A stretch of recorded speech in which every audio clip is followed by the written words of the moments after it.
Thank you so much for joining us today. Thank you so much, Congressman Johnson, Congressman Jones, Congressman Watson-Coleman, Congressman Cano, everybody here with us today. Thank you for your leadership.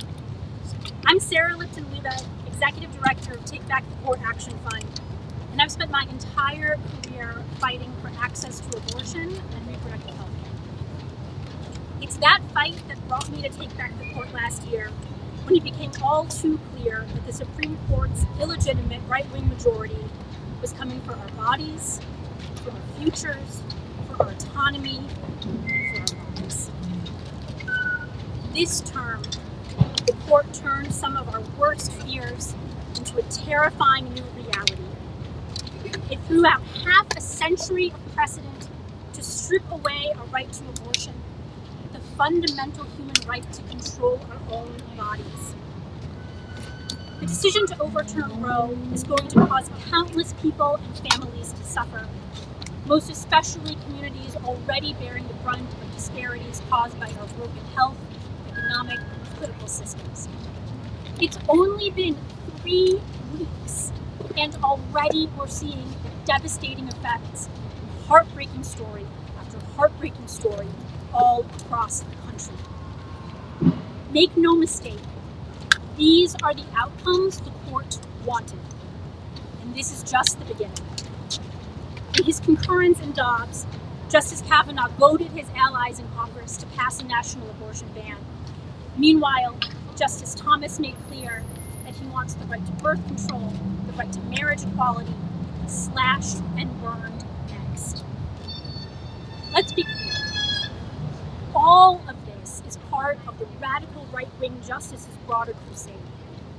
A crusade against women, against people of color and the LGBTQ community, against clean air and water and safe schools and workers' rights, against voting and democracy, against America itself. We have to stop pretending that the Supreme Court is an entity outside of politics and operates on law and reason alone when it is so clearly not. The court has instead become an arm of a conservative movement that wants to take us back to the Dark Ages, imposing an extreme right-wing agenda on all of us without our consent. And it all comes down to power.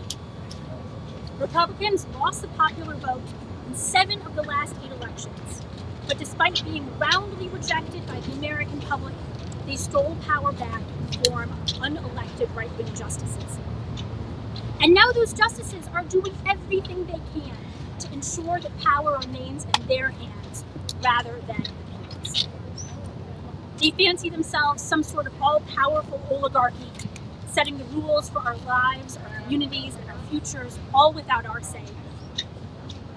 Weeks after school children were massacred in Texas, they took away protections against gun violence. During the hottest summer on record, they made it harder for the EPA to combat climate change. And in a year that state houses across the country pushed hateful anti-trans legislation, the court eviscerated the boundary between church and state, opening the door to discrimination and violence. And as we know all too well, the court already shredded the Voting Rights Act, and now they're gearing up for an all-out attack against democracy this fall. These justices do not want to serve the American people. They want to rule over us. But this is a democracy. And in a democracy, the power should rest with the people. And if we want to take back our power, we have to take back the court. Our path forward is clear. We must expand the Supreme Court. We must pass the Judiciary Act. That's what it will take to truly protect abortion access and all our fundamental rights, and to preserve our democracy. Our amazing elected leaders here today understand that. And now it's time for every other member of Congress who claims to abhor the court's attacks on our rights and freedoms to follow their lead. To the members of Congress who have been leading this fight, I say thank you from the bottom of my heart. To everyone else, I have to ask, what more are you waiting for? Truly, what more? How much harm needs to happen before you act. I now have the great pleasure of introducing a true champion for court reform, a leader who knows that now is the time to act and just how important this fight is, Congressman Hank Johnson. Thank you so much.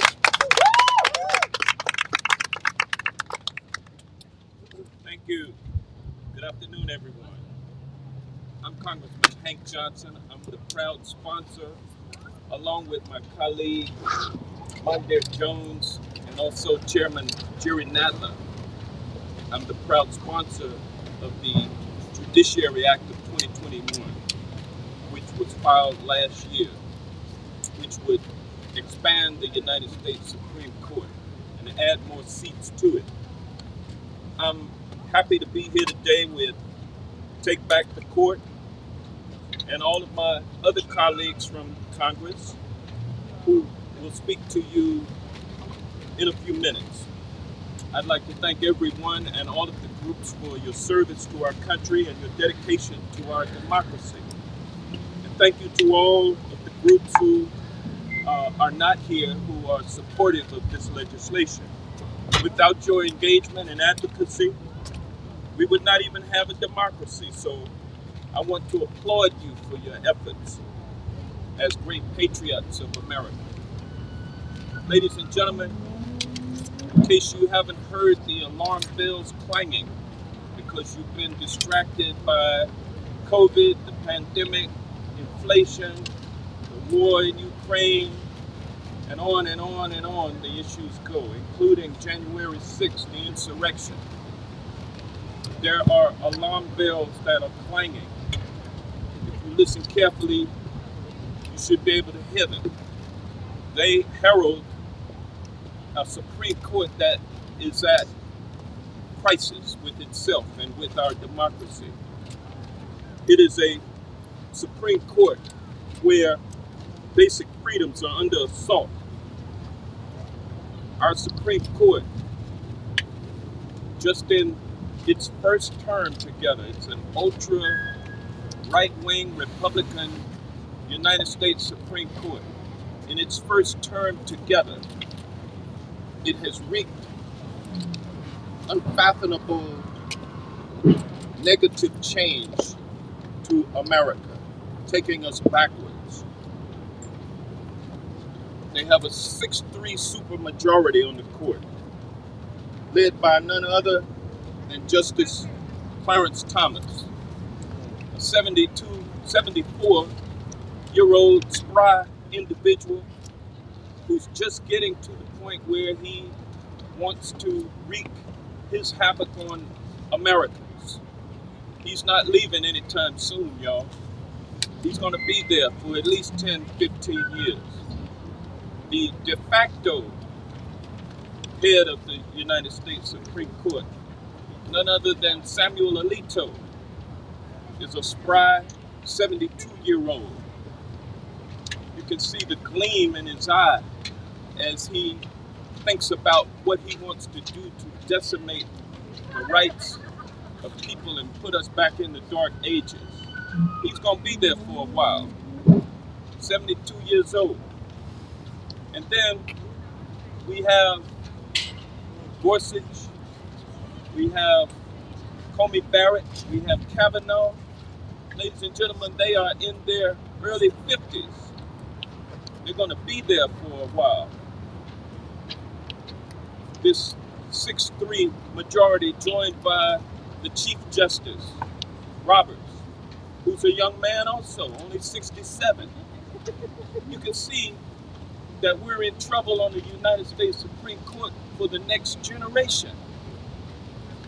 And with a session that we just came out of, their first session together, with the decimation to the rights of people that they have inflicted upon us, we don't have a generation to wait to reform the court. Now, we can always vote out and vote in new United States senators. We can do the same, United States House members. We can change governors with our vote, state legislators, and state legislatures can flip. We can do that with our vote. But our vote doesn't come into play when it comes to the United States Supreme Court. It is removed from accountability to the people. It has become its own legislative branch. It has become its own executive branch. It's making decisions that usurp the power of the legislative and executive branches. It has taken away a woman's right to reproductive freedom with one fell swoop. We saw it coming, we knew it was happening, but we still didn't want to believe it until it actually happened. And since it's happened, it's had devastating effects on the lives of millions of people who have been deprived of their reproductive freedom. This court also took away the ability of the Environmental Protection Agency to protect the American people from the harmful effects of greenhouse gases. And it put itself into a position to overrule every other agency of government whenever it sees fit to do so. Their ruling was sweeping. In the process, they also took away our safety, our public safety, by allowing guns everywhere and concealed guns everywhere, making our country less safe and taking away the state's ability to regulate. They also did a job on freedom of religion. And they're getting ready to do a job on the right to vote, another job on the right to vote by accepting that North Carolina case where it's threatened to disrupt the delicate balance of power of checks and balances in state government insofar as voting rights are concerned. So we're on the menu. The rights of the people are on the menu. And these justices will be here for a long time. We can't vote them out. And so what do we have to do? We must expand the court. And that's what this activity today is all about, garnering support for that effort. I'm proud to say that in addition to those that are standing with us today, we have a total of almost 60 members of the House who are supportive of this effort and have signed on to the legislation. And we'll continue to work hard until we can get this passed in the House of Representatives. Meanwhile, Senator Markey in the United States Senate has introduced this legislation. It's on the move there as well. With your support and your actions and your activism, we will rectify this threat to our liberties that exists with this current United States Supreme Court. And with that, ladies and gentlemen, I'm proud to yield the microphone to the gentlewoman from New Jersey, Representative Bonnie Watson Coleman, a distinguished member of the powerful House Appropriations Committee.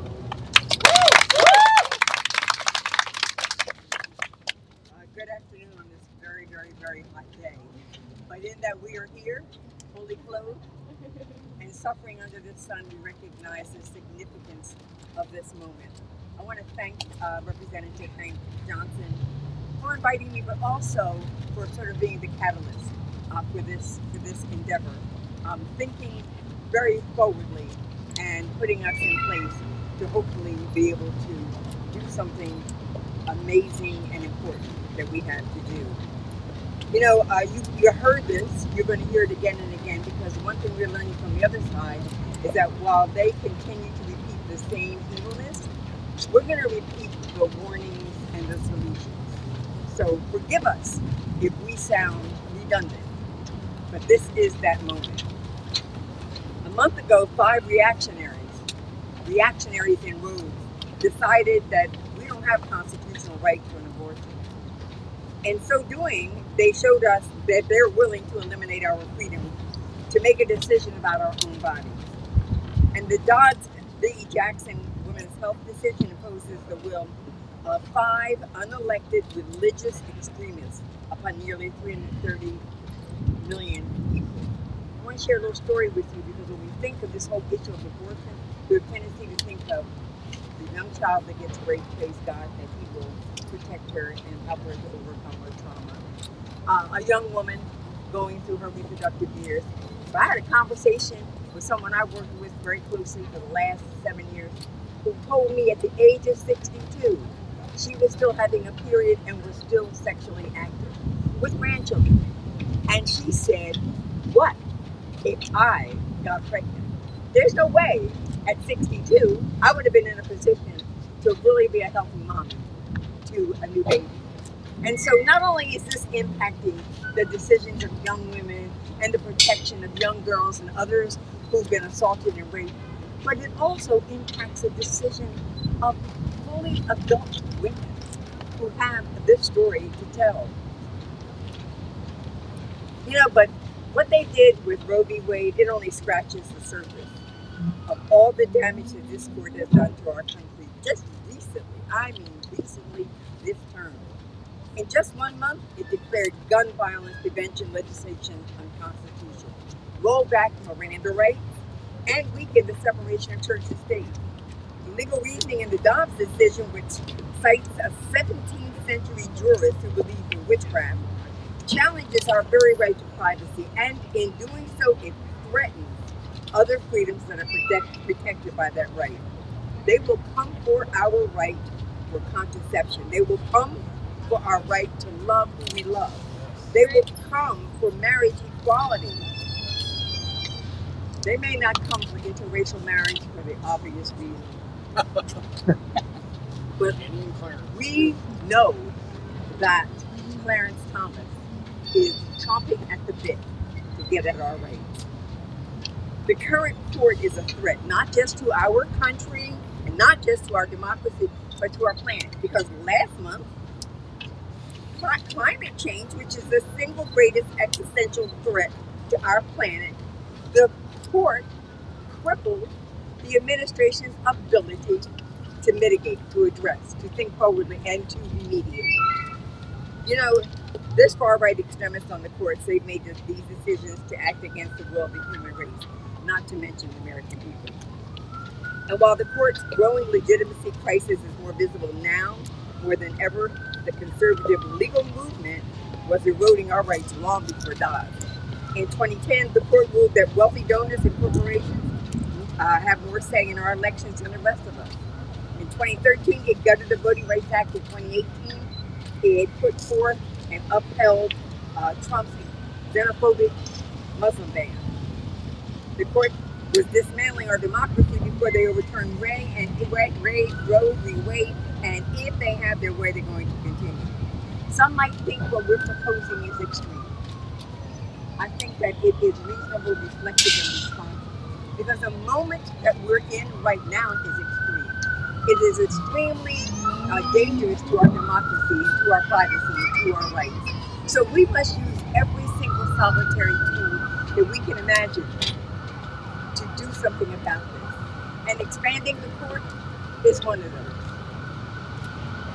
Holding justices accountable for voting on cases that they have no business voting on, figuring that out is enough. Holding justices accountable who lied during questioning before the Senate, that is another thing that we need to look at. This is the time when all good women and men must come to the aid of this country. And in so doing, we must preserve democracy, preserve our planet, and we must employ every single solitary tool that will be at our disposal. We, the people, are who this government is all about. And when we, the people, collectively, consistently, persistently demonstrate, vote, act, talk, call, write, text, bug, then we, the people, will make changes happen for the people. And now I'd like to invite Sean Eldridge up. Sean is the president and founder of Stand Up for America. Thank you very much, Congressman. Good afternoon.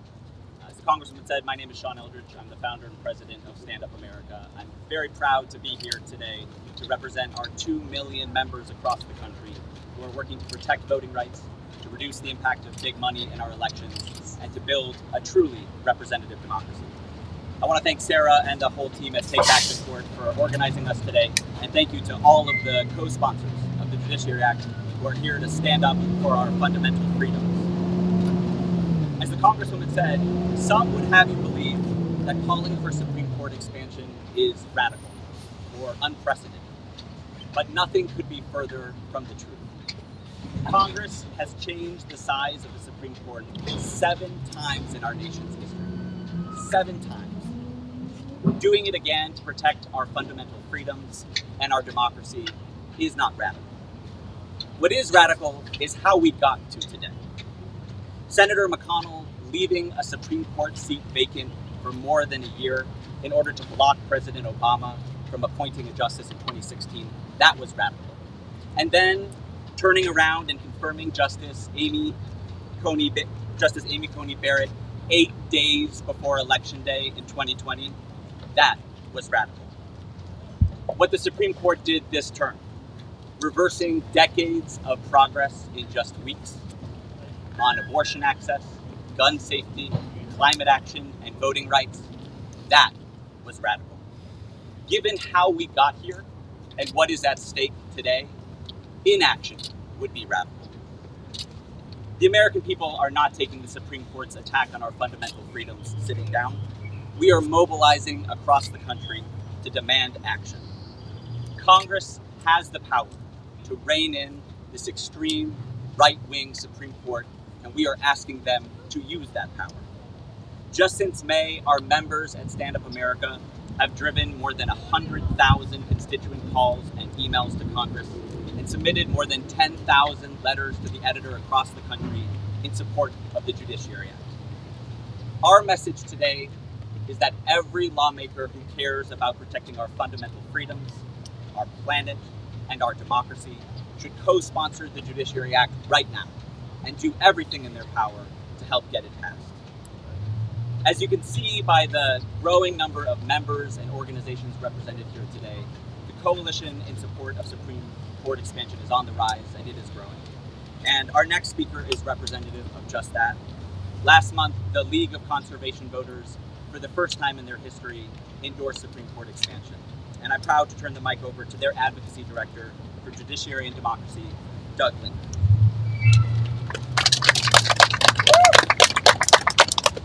Thank you, Sean. Thank you to all the members, speakers, and attendees, and especially to Congressman Johnson at Take Back the Court for hosting. My name is Doug Linder, and I am with the League of Conservation Voters. 3 weeks ago, the Supreme Court, captured by polluter money, weakened our country's most important tool to fight climate change. Make no mistake, West Virginia v. EPA was never about the law. This was a case in which conservative justices heard a case they had no right to hear to decide an issue they had no right to decide, based on a made-up legal doctrine they had no right to make up, in order to substitute their judgment, their policy preferences, for EPA experts, elected officials, and the American people. This was a raw exercise of judicial power by a nakedly political Supreme Court, one that chooses its polluter allies over the people of this and every generation going forward. And even as we at the League of Conservation Voters urge the EPA to use what's left of its climate regulatory authority to protect us from the greatest challenge humanity has ever faced, we know this court will continue to attack our environment. When the court comes back in the fall, on October 3rd, they will hear a case that will threaten to undermine the Clean Water Act, just like this West Virginia case undermined the Clean Air Act. This court has been thoroughly captured, and in order to ensure that it does not continue to attack our environment and our democracy for the rest of our lives, we need to expand and rebalance this stolen court so that it serves the people and not the polluters. And now I have the privilege to introduce a true champion of this issue and of our environment, Congressman Mark DeConnick. Well, it's very clear to me that this Supreme Court needs to be checked before our democracy gets wrecked. Well, good afternoon. When the Supreme Court took the extraordinary action of overturning Roe v. Wade, they were unrestrained with regard to rolling back the constitutional and fundamental rights of women. We should expect that they will be unrestrained when it comes to rolling back the rights of other groups of Americans, indeed all Americans. Simply put, the Supreme Court has gone rogue. It has become a radical institution that does not reflect the will of the people. That's because for decades, Republicans made their politics about taking over the judicial branch of government. They have only won the popular vote once in the last 8 elections, yet they have appointed a supermajority currently threatening to strip you of your rights and me of mine. We need the Judiciary Act of 2021. Congress must be allowed to expand, Congress needs to expand the number of justices on the court to 13 to preserve the rule of law. This has been done before, and it can be done again. The Supreme Court has not kept up with the growth and diversification of this nation, and this is putting us all at risk. The Judiciary Act of 2021 is the only way to restore the critical balance that the current court desperately needs, and I'm proud to be fighting alongside my colleagues behind me to make it happen. So, it is time for the people to check this court and to express their will. Now I'd like to introduce Erin Mattson, co-founder and executive director of Repro Action. Hello, I am Erin Mattson, and I'm co-founder and executive director of Repro Action, a national organization that works to increase access to abortion and advance reproductive justice. Simply put, this Supreme Court is off the rails, and we need to expand it now. In overturning Roe v. Wade and Planned Parenthood v. Casey, the Supreme Court overturned 50 years of precedent, the first time in history that it has taken constitutional rights away from the people. Following this breathtaking breach of precedent, there are already at least 9 states that have totally banned abortion, and it's expected that half the states will shortly follow suit. The effect is horrible and it is real. Clinics are deluged and overwhelmed with patients coming in from other states where abortion has been banned. And women of color and low-income people are fearing increased criminalization. There are real concerns that patients who struggle with cancer will have difficulty getting their medication treatment as a result of this horrible Supreme Court decision, and also that hospitals will be hesitant to treat people who need life-saving abortions for fear of sending their doctors to prison. Confidence in the Supreme Court is at an all-time low for a reason. One of the groups that filed an amicus brief in favor of overturning Roe and the Dobbs decision, their leader actually admitted to praying with the Supreme Court justices prior to the decision. Do you trust this Supreme Court for what comes next? No. Overturning Roe was just the beginning. Now, anti-abortion forces are seeking to ban and criminalize interstate travel for patients who want to leave states where abortion is banned. They want to ban and criminalize freedom of speech for organizations and individuals like me who simply share the World Health Organization protocol for how medication abortion works. There are also efforts that they are talking about and developing model legislation for to actually establish official state religions.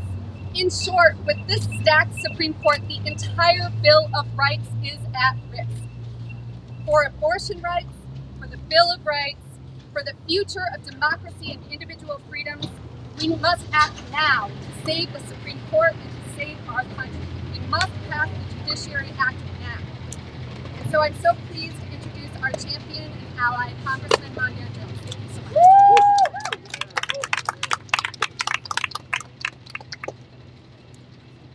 Good afternoon, everyone. If you are here today, chances are you knew that we would find ourselves in this moment. Over the last decade, the far-right majority on the Supreme Court had already dismantled the Voting Rights Act, waging an assault on the very idea of multiracial democracy and unleashing the present-day wave of racist voter suppression that we are seeing all throughout this country. Then, last month, the hyper-partisan 6-3 majority on the court ended the fundamental right to have an abortion in this country, overturning 50 years of settled precedent and putting the lives of millions of Americans, especially Black and brown women and trans women, at risk. the harm was felt immediately. A 10-year-old rape victim recently had to cross state lines from Ohio to Indiana to get an abortion, and now the doctor who performed that abortion may well be prosecuted. The same week that the Supreme Court ended reproductive freedom in America, it struck down a 100-year-old gun safety law as Democrats are trying to end the uniquely American problem of the epidemic of gun violence. And we know that the court then proceeded to gut the EPA's ability to address climate change and to protect us all from polluted air. This Supreme Court is hostile to basic rights and freedoms, and it is hostile to our democracy. The question is, what the hell is Congress going to do about it? Congress has changed the size of the court 7 times before in our nation's history, and we must expand the court today to protect our rights and to defeat the rise of fascism in America. The Republican Party brought us this crisis, and it is up to Democrats to stop it. I implore my Democratic colleagues to help us meet this moment. Together, we can still save the planet from climate catastrophe and ensure a livable future for generations to come. We can still protect a woman's right to choose in gun violence in America and ensure that we have a truly multiracial democracy moving forward. But we can't do that if we don't summon the political courage to meet this moment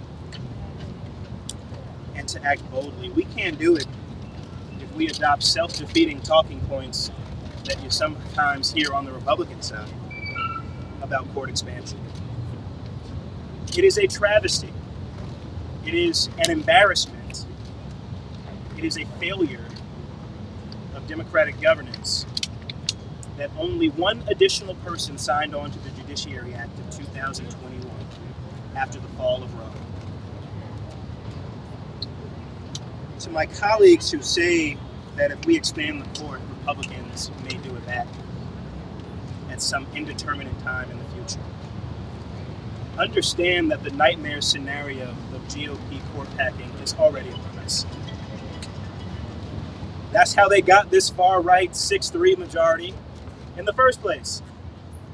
Following the death of Antonin Scalia, Mitch McConnell and his Republican allies in the Senate left open Merrick Garland's seat for 14 months. And then they went back on their non-existent rule that they invented for cynical purposes to rush through the confirmation of Amy Coney Barrett as a presidential election was already underway and as millions of votes had already been counted. The Republican Party will do whatever it takes to hold on to power and to impose its unpopular views and policies on the American people, including through that unaccountable institution over there. And Justice Thomas just told us that the far-right majority is not done. It's now coming for marriage equality, contraception, same-sex intimacy. Expanding the court will protect us from future bad decisions. That's why the vast majority of Democrats and the majority of Americans agree with adding seats to the court. Democrats in Congress should have no faith that anything less than adding 4 seats to the Supreme Court is going to solve the present-day crisis. Recall that it was the Roberts Court, a somehow less conservative majority at the time, that gutted the Voting Rights Act. And then, of course, as you heard a few weeks ago, it gutted the Clean Air Act. So imagine that the Women's Health Protection Act and other fundamental rights legislation make their way up to the Supreme Court. Can we have any faith that the Supreme Court majority is not going to just strike it down or otherwise undermine it? No, not at all. Nothing except restoring balance and integrity to the institution is going to stop the court's rampage from continuing. History will record how we responded in this moment, how we dealt with these threats. The American people are counting on us to stop this crisis and to save this country. And I know, and all of us know, that we can do that, but only if we fight for it. With that, I'd like to turn the microphones over to my dear colleague from the great state of Illinois, the gentle lady, Congresswoman Jan Schakowsky. I am Congresswoman Jan Schakowsky. I represent the 9th District of Illinois, and I am so happy to be at this Take Back the Court press conference. I was one of the early signers to this legislation, and I want to thank Hank Johnson and also Mondare Jones for their leadership to rebalance the court. And even before the unforgivable Roe decision and what we've seen now with the with environment, we knew what was coming because we saw what has happened. We have seen now over a decade long, under the leadership of Mitch McConnell, erosion of the court and the appointing of more than 200 extreme judges to the various courts. And now they have made no secret of the things that they want to do. We heard from Clarence Thomas that he, same-sex marriage, gay rights. They are after all of us. So this is existential now for the United States of America. This court has not only turned on its head the kinds of decisions that undermine our justice system, but are against what the majority of Americans are asking for. They don't care. And so we have a chance right now to act. But it's going to take bold action. But it's not unprecedented action. The number on the court is not set in stone. We can do this if we have the courage and the stamina and the will to get it done. I believe that we do. Too much is at stake. Everything that we care about is on the line. Their willingness to, and lie about it, by the way. Some of these justices, most of these justices, said that they believed in precedent, that they would agree that things like Roe v. Wade was part of that. They simply lied to us. They stole the election. People were chosen that never were legitimate to be there at the time that they were there. You've heard all about this. And so I'm just calling on my colleagues, I'm calling on people everywhere to say, let us rebalance the court in a way that reflects the priorities and the desires of the American people and is consistent with the laws that govern this great country. Thank you.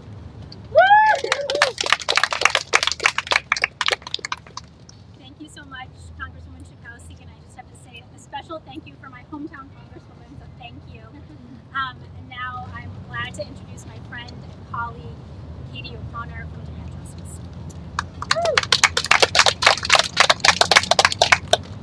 Good afternoon. My name is Katie O'Connor, and I'm the Deputy Chief Counsel at Demand Justice. I want to thank Take Back the Court and all the other organizations represented here today for being such great coalition partners in this fight. And I want to thank Senator Markey, Representatives Johnson and Jones, and every member of Congress who has co-sponsored the Judiciary Act of 2021, because they recognize the imminent threat that this Supreme Court poses, and they know that expanding the court is the way to address that threat. Last month, we saw the culmination of a decades-long project by the Republican Party to stack the court with reliable partisans who will enact conservative policies that are too unpopular to be enacted by elected branches. In 1 week's time, the court overturned Roe and inhibited our ability to act on the escalating climate crisis and on the gun violence epidemic. But the court's 6-justice ultra-conservative majority also signaled that it's just getting started.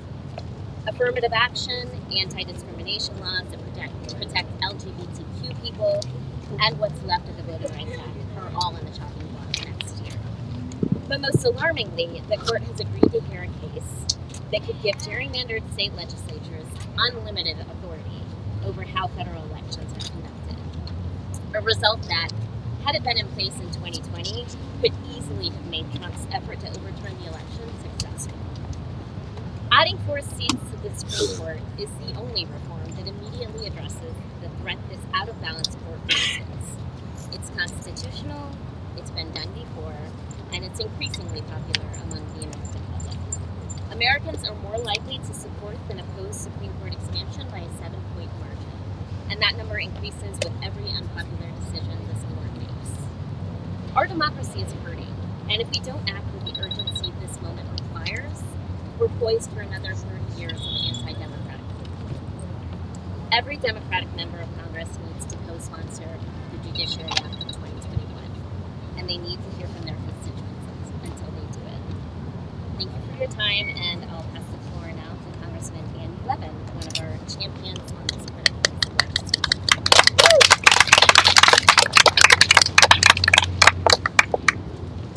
All right, y'all, I'm a hockey player from Michigan. It's too damn hot out here. And the EPA has to have the ability to deal with climate change, I'm telling you right now. I want to thank Chairman Johnson and Take Back the Court Action Fund for gathering us here today to talk about this crucial issue.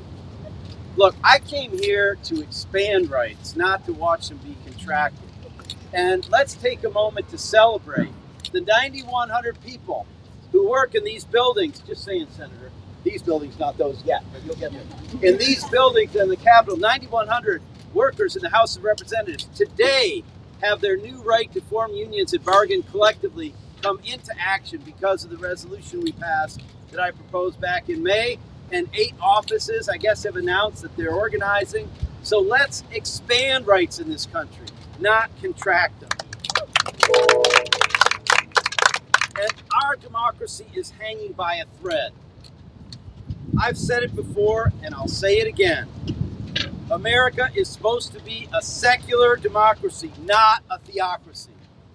And the extremist right-wing majority in that court behind us isn't doing anything to protect Americans. They're advancing an egregious agenda and imposing their personal political beliefs on all of us, rather than following any mainstream interpretation of our country's laws. Let's be clear. The Supreme Court of the United States has never rolled back a right that people of this country have had for over 50 years. Sure, the Supreme Court has broken with past precedents occasionally in the past, but that's been to create a more inclusive society that's more protective of personal liberties. Now, because of this radical court, 36 million women and people who can become pregnant don't have access to the fundamental human right to a safe and legal abortion. And we're not going to stand for it. No. And let me tell you, we can't assume for a second that the court is done. As my colleagues have mentioned, Clarence Thomas says it openly. The other ones who lied about what they do when they got there are agreeing with him quietly that they're ready to take away contraception, the right to same-sex intimacy, and marriage equality. And we are not going to stand for it. Enough is enough. We cannot accept the court's far-right majority's continued assault on human rights. I will not tolerate a society where my 17-year-old daughter enjoys fewer freedoms than my wife and her mom and her grandparents. It's past time to reform the Supreme Court. And yeah, I'm for a whole suite of reforms. And what we're saying, let's open up a discussion about our democracy in this country. But the first thing, the thing we can obviously do right now is pass this act, the Judiciary Act, and expand the court to begin to bring a sense of balance back to justice in this country. And you know what?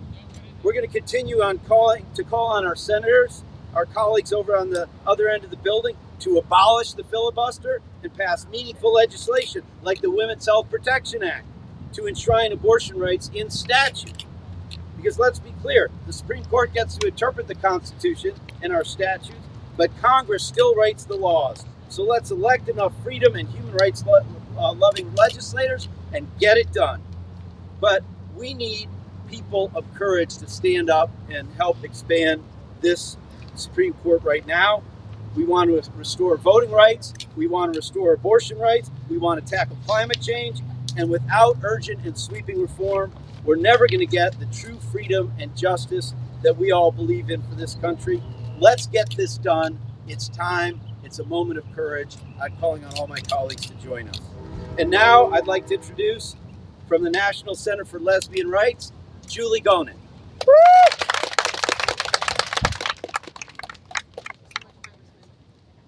As Congressman said, my name is Julie Gonin, and I'm with the National Center for Lesbian Rights. Our organization was founded 45 years ago by two attorneys seeking justice for lesbian moms who were losing custody of their children simply because of who they were. We now represent lesbian, gay, bisexual, transgender, and queer individuals across a whole range of issues, but LGBTQ families remain core to our mission. Because we believe that no one should be denied the right to parent because of who they are, or to have parenthood forced upon them by denial of abortion and other reproductive health care. We believe the government has no business telling someone who they should love, who they should marry, and whether and how to form a family. In other words, we believe in individual freedom and autonomy. Alarmingly, our current Supreme Court has placed these cherished freedoms into question. As a legal organization, for over 4 decades, we have turned to the courts to secure the rights and dignity of the LGBTQ community and to insist that we be included in the Constitution's promises of liberty and equal protection. But our faith in the courts as arbiters of justice has been shaken. Last month, as we've heard today, in Dobbs versus Jackson Women's Health Organization, for the first time, the Supreme Court moved to take away rights rather than expand them. And we take seriously the warning of the dissenting justices in Dobbs when they said, no one should be confident that this majority is done with its work. Justice Thomas has expressly invited challenges to Griswold versus Connecticut, Lawrence versus Texas, and Obergefell v. Hodges. The court continues to reach out aggressively for cases that present challenges to affirmative action, to LGBTQ non-discrimination protections, to the integrity of state and federal elections, to the Indian Child Welfare Act, to reasonable health and safety regulations, and so much more. In the face of these extraordinary developments, we, like the rest of the public, have lost our confidence in the Supreme Court. And that's why last month we joined with our colleagues at Lambda Legal, GLBTQ Advocates and Defenders, the Transgender Law Center, in calling for the elimination of the Senate filibuster to pass essential voting rights reforms and for court expansion. Necessary measures to reform the court and ensure the health of our democracy. We commend Senator Markey and Congressman Johnson and the other co-sponsors for introducing the Judiciary Act. We urge Congress to pass it and President Biden to sign it. We must meet this moment with the bold action and urgency that it requires. Now I'm pleased to turn it over to Lauren Manis from Sunrise Movement. Hi everyone, my name is Lauren Manis. I am Sunrise Movement's Advocacy Director. During the hottest summer on record, while floods, wildfires, and droughts ravage our communities, the Supreme Court's 6 corporate-backed justices sided with coal companies over our communities to make it significantly harder for the EPA to do its job of limiting toxic emissions and stopping climate risk. I'm here because I know that we need and deserve a strong democratic government that protects the safety and needs of its people, not of corporate executives. And that my vision for this government is not unrealistic nor impossible. In fact, it's simply necessary for our survival. My generation will not sit back and watch our Democratic leadership share platitudes and dodge responsibility while the white supremacist GOP destroys our democracy. Democrats are at a crossroads. They can continue their current path of protecting the status quo, and we can keep watching the GOP strip away our fundamental rights, or they can step up and fight, expand the court, and do everything in their power to protect us. And I know my generation is not going to stop fighting until we live to see that day. So with that, I'm honored to pass it to Congressman Khalid. Thank you. Thank you so much, all of you, for being here, and of course the incredible leadership of Hank Johnson and Mondir Jones, who before some of these decisions were made, were already moving forward and making sure that our Supreme Court is reflective of the majority of the American people. We know the Judiciary Act is needed. We need to move with urgency. As you heard from folks talking about from the League of Conservation Voters and Sunrise, you know, I come from a community that literally is surrounded by corporate polluters, y'all. I mean, we're already on the front lines of what not to do when it comes to allowing a free-for-all for corporate polluters to profit off of people's public health and our environment. You know, we lost more of my Black neighbors than any other community in Michigan, even though total population of my Black neighbors in Michigan is less than 15% because of environmental racism, because of pre-existing conditions, because pollution is all around them. And all they want is a fair chance to fight for the right to breathe clean air. And that means making sure that EPA has the authority, as well as the state having the authority to be able, right, to work with the federal folks to make sure that that happens. I'm tired of walking into a third grade class, asking them, how many of you have asthma, and a third of them raise their hands. There's a human impact in these decisions that are being made by an unhinged, unelected Supreme Court. We all know all the history of the Mitch McConnell stealing one of the nominations, as well as the number of controversial schemes behind Justice Kavanaugh and Justice Thomas. I don't want to focus on that. What I want to focus on is the fact that the American people, the majority of us, do not agree with these decisions being made. And the fact that they are asking for more representation on the Supreme Court. This is something that is incredibly popular. I cannot tell you, for folks that didn't even know about the bill, that right now they're like, wait, can you expand the court? I said, yeah, it's been done 7 times before. We can do it the 8th time. Absolutely. Them understanding what is possible and them saying, move. Don't hesitate. Move and act on this. We all know that right now it's not even just the right to choose to control our bodies, but what's coming. And I already know it's going to be communities like mine, a predominantly Black community in Detroit, where over 80% of my neighbors, again, are suffering from not even having access to healthcare, quality healthcare right now. And it's now going to be so much more difficult. The fact that they are literally surrounded by 200, 300 air permits, and again, so incredibly difficult. I want everyone to know, of course, we must codify many of these laws to protect us here in Congress, and we're going to continue to fight for that. But in the meantime, we got to make sure this very important branch of government, again, unhinged right now, very political. I just told Mondeir Jones, it's interesting to see an opinion that somehow sounds like it was a political rally. Oh, we're not done yet. Here we come. There's going to be more. Think about that. It is in a legal opinion of the Supreme Court. It sounded like a political rally. More is coming. So we got to act. We got to be proactive. I'll tell you this much. The other side would not hesitate once to do what we're about to do, which is continue to push and advocate. And I'll tell you, what I've learned over and over again, it's supporting movement organizations, those on the ground that know what is at stake, and making sure that we are an extension of what they're doing in the ground and educating the public, because that's how we got the Civil Rights Act. That's how we got the right to be able to vote. That's how we got the right to be able to organize labor, is when people in the community demand it. So we're going to stand here with the folks that have members, others that believe in what we're trying to do, which is expand the court. Again, it's incredibly important. We must continue to protect our democracy that is reflective of the majority of the American people. And right now, 6 unhinged, unelected Supreme Court justice is literally telling women they have no control over their bodies. They're telling communities like mine they don't have a right to breathe clean air, that profits come before them and their public health and their lives. And so again, it is so important that we move with urgency. My residents, I know many of our residents, they don't have another day, another year, another term, another election to wait for transformative change. This is our time. We were in control. Let's act like it. Yes. Thank you so much. With that, I would love to welcome my amazing colleague, Sheila Jackson-Lee from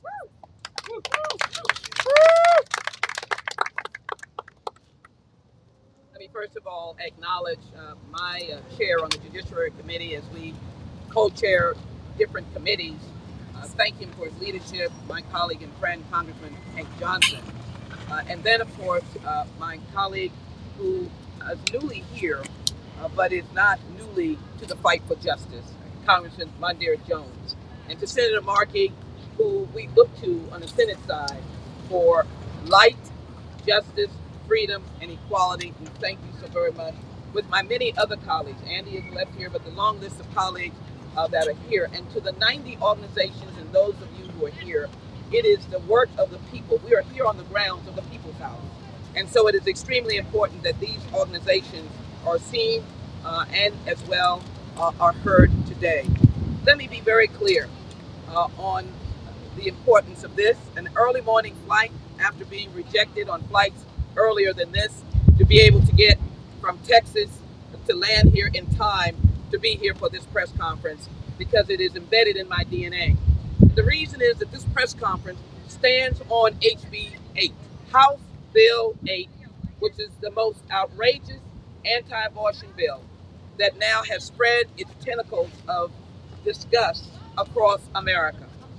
And as a Earl Warren scholar, someone who received an Earl Warren training scholarship, Justice Warren of the 1950s, who in fact provided the lifeline of response in the Brown versus Board of Education, Topeka Board of Education.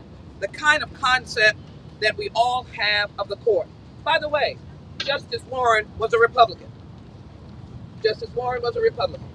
And I wanted to be very clear that we are not standing here trying to characterize the court as Democratic or Republican. What we are saying is we want to characterize the court as the last refuge for justice. And I reject at hand any comparison to the court packing of the 1940s. This is not court packing. This is a constitutional privilege that we have, because there's no debate that under constitutional structure, Congress has the power and responsibility to regulate the size of the Supreme Court. We're not doing our job. And so I stand against any interpretation that we're packing the court. And so I proudly ran to be one of the first co-sponsors of Hank Johnson's legislation, and of course to support the 13 justices. It is important to note that for more than 50 years, most justices have been appointed by Republican presidents, even though the GOP candidates lost the popular vote in 7 of the last 8 elections. Republican presidents appointed 15 of the last 19 justices. The current court's majority was appointed by GOP presidents who lost the popular vote. But the important point is that even in the years of the 50s and 60s, where we had judges who were Republican, the Supreme Court, chief justices, the American people could still look to the court as a refuge for responding to the law and not responding to their individual personal biases. And that is what is going on. They have thrown justice to the wind. And I believe it is imperative that we right-size justice. They have thrown Roe v. Wade to the wind. They have listened to a justice who did not hesitate to tell us that Dobbs' case opens the door for him to get rid of marriages that are equal, to get rid of civil rights if necessary, to get rid of contraceptive protection if necessary. How tragic that Griswold, Lawrence, and Obergefell may be cases that may fall at the needle of the Supreme Court. So the important question is the excesses of the Supreme Court. HB 8 included a provision that no one in modern America has ever heard, a bounty provision. I take it personally. You read the slave narratives and the history of runaway slaves, bounty hunters were used to ensure that those slaves were caught and money was paid to them. And so I don't know where Texas got this right to use a bounty concept. You can go after a provider or a woman and get $10,000. $10,000 in my state, and it is moving across America. And so can you imagine that the Supreme Court allowed that to stand? We have passed legislation, the Travel Act, we've passed the codification.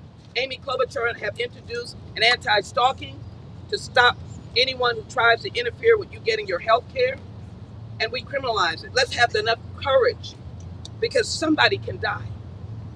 And so if that, as we prevail, as we expect to prevail with the support of all of you on that aspect, if it goes to the Supreme Court, what will they do? Stand with the bounty hunters against young women who are seeking to get reproductive freedom. Let me quickly just cite for you, as I make my final points, which I think is really something that I want to focus on. Because I've held the Supreme Court in esteem. Why? Because I've said that even though Republican appointed in the yesteryear, years back, you would think that there would be justice rendered. Well, Neil Gorsuch, in his confirmation hearings, which is sacred, it is under oath, it is sacred. The American people are all watching. It's sacred. He says this about Roe v. Wade. It has been reaffirmed. A good judge will consider it as precedent of the United States Supreme Court, worthy as treatment of precedent like any other. Please put those words in your DNA. Please understand that he said under oath that Roe v. Wade was precedent and a good judge would take it as law. Brett Kavanaugh said to the Roe v. Wade question, it is settled as a precedent of the Supreme Court entitled to the respect and the principle to start decisive. Start with my record, my respect for the precedent, my belief that it is rooted in the Constitution, my commitment and importance to the rule of law. I am a don't rock the boat kind of judge. And let me then say, Amy Coney Barrett, I will obey all the rules of the stare decisis that if a question answer to Roe v. Wade comes up before me about whether case or any other case should be overruled, that I will follow the law of stare decisis, applying it as the court is articulating it, applying all the factors, reliance and workability being undermined by later facts and law. Just the standard of factors. Under oath. I know that everybody here gets really frightened when they have to put their hand up. They truly believe they have to tell the truth. And yet, what happened in the Dobbs case? What happened to precedent, stare decisis? So I close with this. I said in the Judiciary Committee that if we are to yield to states' rights and glorify states' rights, I might not even be free. I might not be even free. But certainly I would not be a first-class citizen. I'd be a second-class citizen because of my heritage. How dare you tell me to celebrate states' rights and that this is like Dred Scott, where the court overturned Dred Scott. No, it is not. Roe v. Wade is protected by a constitutional right of the right to privacy. Dred Scott imploded equal protection of the law or any concept of morality. It was correcting bad and wrong. Roe v. Wade was uplifting your right. The Shelby case was making it wrong and stopping me from voting. That's what the Supreme Court of this era did. And so I can't think not of a packing the court, not of trying to get our way on the court, but the idea of ensuring that the people's voice is heard, that justice is rendered, equality and liberty is rendered, and that we do not stand victim to people's personal desires and beliefs to be able to undermine the very heart of what people admire America for, and that is democracy, that is freedom, that is being heard, that is justice. I support this legislation with every aspect of my bones in my body, and I believe that it is important and crucial that this goes to the desk of the President of the United States. Justice has been denied. Thank you so much, Congresswoman. We're so glad to be in this state with you. I'm going to introduce our next speaker, and I just want to let you know we're going to then close out with remarks from our incredible Senate champion, Senator Ed Markey, and then we'll open it up to questions from the press. Thank you. Next, we're going to hear from Jennifer Flynn Walker, Center of Popular Democracy. Hey everybody, I hope that someone got that on their TikTok because Congressmember Sheila Jackson Lee just gave us an amazing history lesson and I want to watch it over and over again and show it to some other people. My name is Jennifer Flynn Walker and I am the co-chief of campaigns for the Center for Popular Democracy. Our members, there's 50 member organizations across the country, represent millions of people in this country. They took action day after day for months to try to stop the confirmation of Brett Kavanaugh and Amy Coney Barrett. That did not happen before an election. It happened smack dab in the middle of an election. We confirmed Amy Coney Barrett. Mitch McConnell confirmed Amy Coney Barrett to the Supreme Court. And we said that this court was illegitimate and that we knew that they would take away our rights. And now here we are, fighting for our right to basic health care, to abortion access. And when we got together a couple weeks ago, 2.5 weeks ago, with Planned Parenthood Action Fund, and for the first time ever, they engaged in an act of nonviolent civil disobedience to send a message, because they knew that it had come to this, that the courts could no longer protect our rights, our right to health care, our right to abortion, our right to voting access, my right to get married. I know that some of the Supreme Court wants to go back to 1869, when there was 9 members of the Supreme Court was set. But I don't want to go back to 1869. I don't want to go back then. The Judiciary Act is not just about restoring our rights. It is also about right-sizing the court to meet our current population. In 1870, a year after 1869, there were 38 million people in the United States. Now in 2020, there are 331 million. This is about adding enough Supreme Court justices to match our current population. The members of the Center for Popular Democracy are going to continue to fight until the Judiciary Act becomes law, and we can right-size this court and get some justice back. And I'm very excited to be able to introduce the champion of the Judiciary Act in the Senate, one of our brave progressive senators, Senator Ed Markey. Thank you so much. Wow.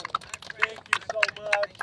Thank you to all of the advocates and the leaders who stand here today as the nation's highest court is at its lowest moment to demand an end to the madness of this extreme and extremist majority. Thank you to Sarah. Thank you to Representative Hank Johnson, Congressman Mondia Jones, Bonnie Watson-Coleman, Mark Takano, Andy Levin, Rashida Tlaib, Jan Schakowsky, Sheila Jackson-Lee, and the many leaders from the Sunrise Movement to Indivisible and beyond who are standing with us in this fight. We all know that we're here today because a stolen Supreme Court has stolen the rights of millions of Americans, and they're just getting started. These radical right-wing justices have already undermined justice for millions of Americans, from the frontline environmental justice communities whose right to clean air has been jeopardized, to the family whose safety from the scourge of gun violence has been undermined, to the millions of women, pregnant people, LGBTQ plus communities, rural and low-income Americans, and people of color across our country whose right to abortion care and privacy has been curtailed. This isn't what the American people want. This isn't what Congress wants. It's not what the President of the United States wants. And yet this illegitimate far-right court is only just getting started in their mission to dismantle our rights, and in doing so, further dissolve public trust in the highest court itself. Recent polls show that Americans' confidence in the highest court is at an all-time low, with just 1 in 4 Americans reporting confidence in these politicized, polarizing justices. Simply put, this is a crisis of legitimacy for the United States Supreme Court. It didn't just happen by accident. It's the result of years of plans and ploys by extremists in the Republican Party. Mitch McConnell and Donald Trump stole 2 seats. And this high court heist has given us a dangerous bench with lifetime appointments. But we can't wait a lifetime. We have to act now. We have to find solutions. First, we must abolish the filibuster. It is a Jim Crow era relic that is impeding the will of the American people. Second, we must take congressional action to safeguard the rights this court is undermining. That means passing federal legislation that codifies Roe and the rights to an abortion, Griswold and the right to contraception, Obergefell and the right to same-sex marriage to protect the rights of Americans everywhere. It means building on the first steps in the bipartisan Safer Communities Act to pass stronger gun safety legislation, including a ban on assault weapons. And it means that we never back down in the fight for climate action and environmental justice, no matter the fossil fuel-backed opposition in our path. And finally, we must take bold and necessary step of expanding the Supreme Court by passing our bill, the Judiciary Act, which is co-sponsored in the Senate by Senator Elizabeth Warren and Senator Tina Smith, and there are more that will join.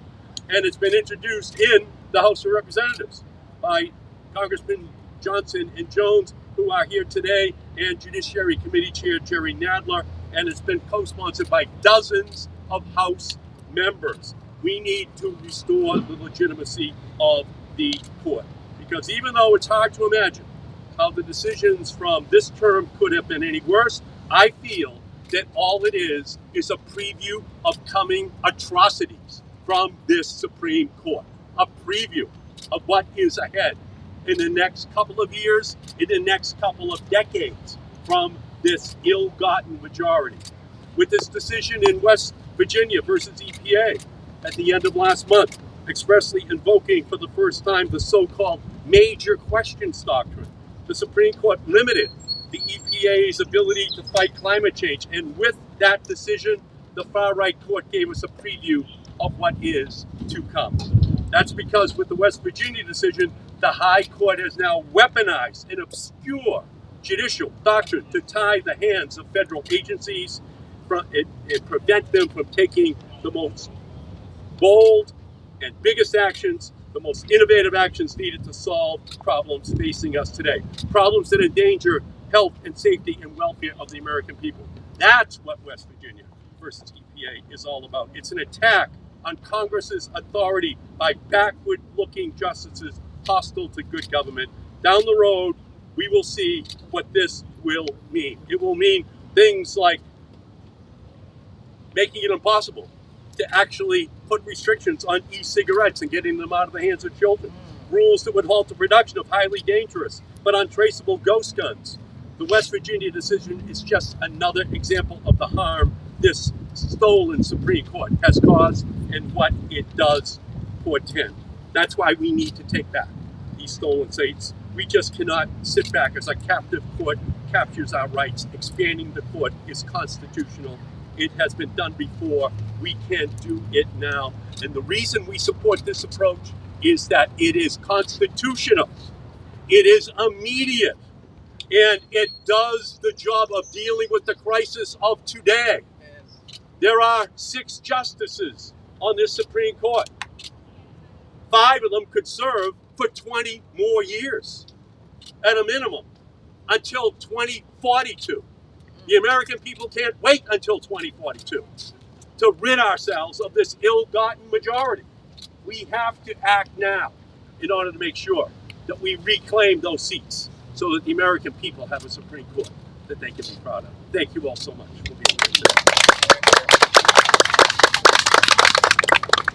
Thank you so much, Senator Markey. Thank you everyone for sticking with us and baking out here in this sun with us. I hope you can tell from the depth and the breadth of all the speakers how urgent the need is, which is why we're here. We'd like to open it up to questions from the media. Please share your name and your outlet. Hi, my name is Melina with NTV News. Many of you mentioned the need to hold justices accountable if they rule differently than they said they would under when they're going through their confirmation hearings. I'm wondering, does that mean that you are open to giving Congress or the White House the ability to unseat justices and replace them if they rule differently than they said they would in the confirmation hearings? Yeah, I think that we have been operating, our democracy has been operating under rules essentially established 2 centuries ago. We have seen in our modern history just recently how our democracy, our form of government, is in need of remodeling, rehab. All ideas in terms of reforms that create an opportunity for the people, we the people, to continue to have the right to freedom in this country. All ideas are on the table.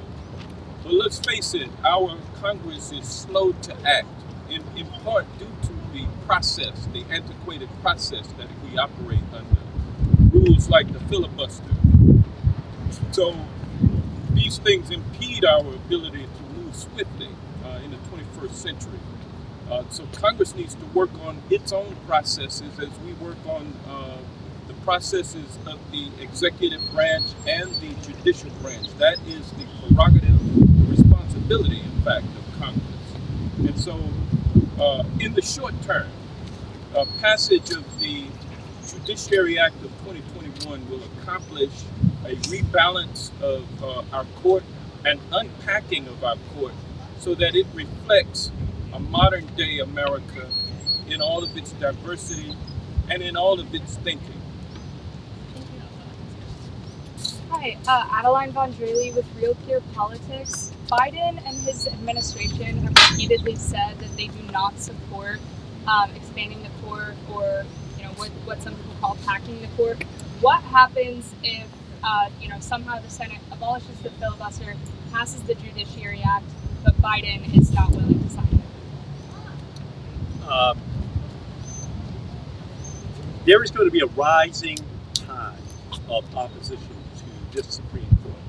And as each decision is made by this Supreme Court, there is going to be a mounting public outcry that is going to be matched by House and Senate support.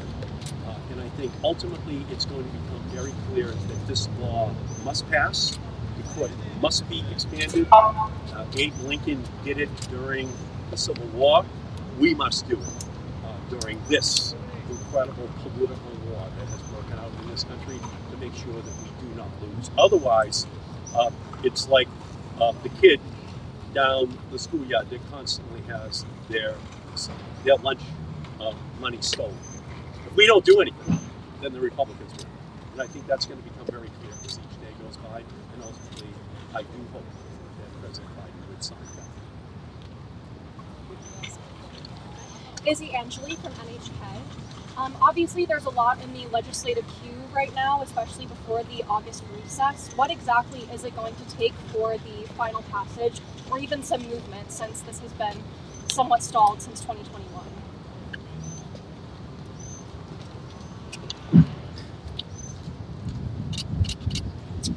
It is often the case that members of Congress are behind the American people when it comes to the way they understand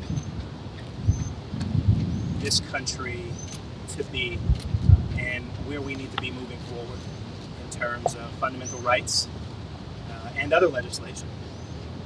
And I think what you'll continue to see is a grassroots movement grow in strength and in number, and increasingly more members of the House of Representatives and of the United States Senate sign on to the Judiciary Act of 2021. I'm not saying it's going to happen overnight. The crises that we face today did not happen overnight. But one thing is clear, and that is the American people are on our side. And at some point, I think sooner than later, people who have not yet signed on to this bill are going to be met with some form of accountability from the people they represent and from the American people. Thank you, Congressman. Thank you. Questions? Oh, go ahead. Hi, Josh Albertus, Washington Blade. So some lawmakers in Congress have begun a second track, as you mentioned in your conference here today, introducing legislation to codify these kinds of privacy-related rights that lawmakers feel are under threat. Are you confident in that second track that's been introduced, and how are you and your colleagues, if you support these efforts, prepared to get that kind of legislation through that will codify these rights?